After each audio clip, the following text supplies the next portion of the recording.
ఆ బల్ల అనేది చాలా పరిశుద్ధమైనది.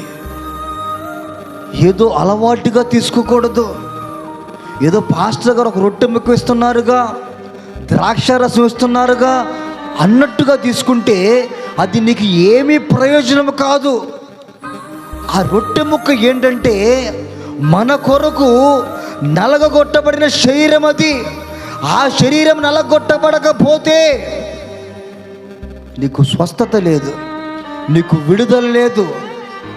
ఆ రక్తపు బొట్టులు మన కొరకే కార్చబడ్డాయి.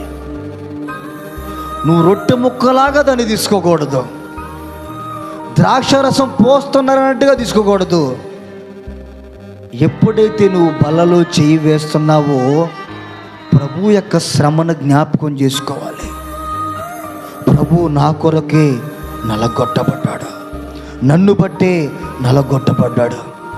నాకు అనిపిస్తుంది ప్రపంచంలో ఉన్నందరు వ్యక్తులు కూడా పరిశుద్ధులయ్యి ఒకడు మాత్రమే పాపిగా ఉంటే ఆ ఒక్కడి కొరకు కూడా ప్రభు ఈ లోకానికి దిగి వస్తాడు. Praise the lord, hallelujah.